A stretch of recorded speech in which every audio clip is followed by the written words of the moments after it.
අපි බලමු කවුරුත් එයිද කියලා ලයිව් එකට. ලයිව් එක ඇහෙනවද හොඳට? ඉතින් බයි චෙක් කරලා බලන්න. හරි. ඔව් මම ඊයේ දිනේදී ලයිව් එකක් ආවා. ඇවිල්ලා ඔබට මගේ Facebook account එකෙන් ආවේ. අද දැන් මම මේ ලොග් වෙලා ඉන්නේ YouTube වාහිනි ස්ටුඩියෝ page එකෙන් අපි. එතකොට ඊයේ දිනේදී මම ඔබට පණිවිඩයක් ලබා දුන්නා පිළියන්දල මඩපාත සහ පිළියන්දල ආවට රැඳී සිටින ජනතාවට පිළියන්දල මඩපාත ශෛලතලාරාම විහාරස්ථානයට ආධාර කිරීම සඳහා ඔබ ලබා දෙන වියලි ආහාර ඇතුළු ද්‍රව්‍ය සනීපාරක්ෂක භාණ්ඩ ගෙනල්ලා දෙන්න කියලා මම හිතන්නේ ඊට පස්සේ දැනුම් දීමෙන් පසුව අපි ප්‍රචාරක රථයක් මගින් පිළියන්දල කොටගෙදර පොල්හේන ඒ අවට ජනතාව දැනුවත් කරා ඒ බඩු ගෙනල්ලා දෙන්න කියලා. ඉතින් සෑහෙන පිරිසක් මඩපාත ශෛලතලාරාමයට මේ වෙනකොට බඩු ගෙනල්ලා දීලා තියෙනවා. ඉතින් ඒ පිළිබඳව ඉතාමත්ම ස්තුතිවන්ත වෙනවා. ඉතින් තවමත් අපි මේ භාණ්ඩ එකතු කිරීමේ කටයුතු කරගෙන යනවා. ඉතින් ඔබට පුළුවන් පිළියන්දල කොටගෙදර පොල්ලේනේ යවට ඉන්නෝ නම් ඒ බඩුව එතනට ගෙනත් දෙන්න. ඒ වගේම මතක් කරන්න ඕනේ ඊට අමතරව පිළියන්දල ධර්මරාජ විද්‍යාලයේ තියෙනවා. පිළියන්දල ධර්මරාජ විද්‍යාලයේ තියෙන ආධාර එකතු කරන ස්ථානයක්.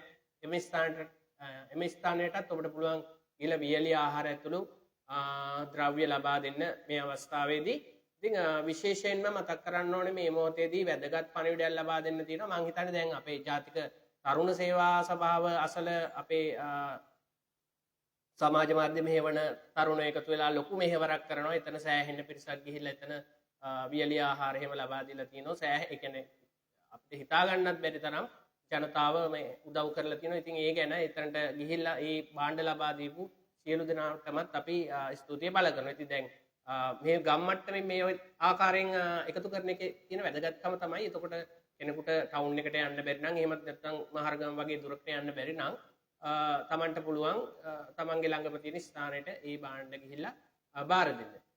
ඒ වගේම මතක් කරන්න ඕනේ ඔබට මතක ඇති YouTube වාහිනී නාලිකාව නරඹනවා ඔබ YouTube වාහිනී නාලිකාව කාලයක් තිස්සේ නරඹන ජනතාව දන්නවා අපේ YouTube වාහිනී නාලිකාව මගින් විශේෂයෙන්ම රටේ අසරණ වෙලා ඉන්න ජනතාවට රෝගී වූ ජනතාවට විශාල මෙහෙවරක් ඉටු කරා. ඒ මෙහෙවර ඉටු කරන්න අපිට දිවයිනේ සිටින ව්‍යාපාරිකයන් සහ විදේශගතව සිටින ශ්‍රමිකයන් අපිට සෑහෙන්න උදව් කරා අපේ සහෝදර සහෝදරියන්.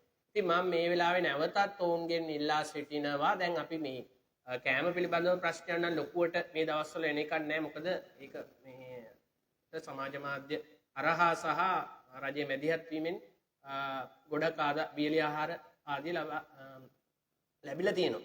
ඒ වගේම මට මතක් කරන්න දැන් මේ අවස්ථාවේදී අපි ගත්තොත් කැලණිය කොටිකාවත්ත වගේ ප්‍රදේශවල මට ආරංචි වෙලා තියෙනවා දැනට මගේ මිතුරන්ගෙන් ඔවුන්ගේ වීඩියෝ දර්ශන පවා ලැබිලා තියෙනවා.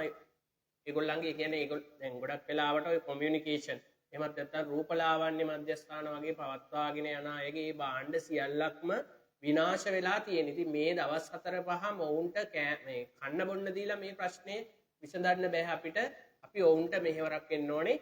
විශේෂයෙන්ම මතක් කරන්න ඕන දැන් මේ ගෙවල් වල විනාශ වෙච්ච දැව භාණ්ඩ ආදිය තියෙනවා. ඉතින් ඒවා නැවත හදාගන්න අවශ්‍ය වෙනවා. ඉතින් ඔබට පුළුවන් නම් ඔවුන්ට වඩුම කාර්මිකයෝ වෙන්න පුළුවන්. ඔවුන්ට අඩු මුදලකට ඔබගේ ශ්‍රමය ලබා දෙන්න පුළුවන් නම් ලබා දෙන්න. එමත් නැත්නම් ඔබට නොමිලේම පුළුවන් නම් හරි ඒ ශ්‍රමය ලබා දෙන්න. ඉතින් ඒ වගේම දැන් ওই කොමියුනිකේෂන් වගේ දේවල් කරන අයගේ මම හිතන්නේ ෆොටෝ කොපි මැෂින් ඒ වගේ දේවල් සම්පූර්ණ විනාශ වෙලා තියෙනවා. ඒ වගේම සැලූන් කරන අයගේ තමන්ගේ ශේෂ්ත්‍රයට අදාළ භාණ්ඩ විශාල වශයෙන් විනාශයටපත් වෙලා තියෙනවා. ඉතින් ඔබට එහෙම ගැටලුවක් තියෙනවා නම් අනිවාර්යයෙන්ම ඔබගේ විනාශ වෙච්ච දේවල් වල ෆොටෝස් තියාගන්න, වීඩියෝස් තියාගන්න සහ අපිට දුරකථන අංකයක් දෙන්නම් මම. ඔබගේ නම සහ විස්තර ටික එකට දාලා තියන්න 0776 76 20 76. WhatsApp කෙටි පණිවිඩයක් දාලා තියන්න 0776 ආපහු 76 20 76. අපි ඉතින් දැන් මේ දින ටික මේ ඔවුන්ට සනීපාරක්ෂක ද්‍රව්‍ය ආහාර පාන ලබා දෙන ගමන්ම ඔවුන්ගේ ශේෂ්ත්‍රයන් ඔවුන් නියැලෙන රැකියාවල් වල තිබ්බ දේවල් නැවත ගොඩනගා ගන්නට අපි උදව් වෙමු.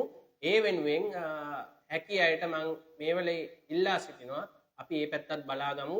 ආහාර පාන සපයලා මේ දවස් ටික මොවුන්න බලා ගන්නවා වගේම ඒ කාරණා ටික තමයි දැනුවත් කරන්න තියෙන්නේ. එසේනම් දිගටම අපිත් එක්ක රැඳී සිටින්න. දැන් මම බලාපොරොත්තු වෙන මේ අවස්ථාවේදී චෛලතලාරාම විහාරස්ථානයේ මේ ස්ථානයේ ආධාර කටයුතු එකතු කරන වැඩ කටයුතු සිදු වෙනවා. එතනට සහ පිළියන්දල ධර්මරාජ විද්‍යාලයේ පිළියන්දල ජනතාවගේ ආධාර එකතු කිරීම සිද්ධ වෙනවා. මේ ස්ථාන වලට ගිහින් ඔබට ඉක්මනින් විස්තර ලබා දෙන්න.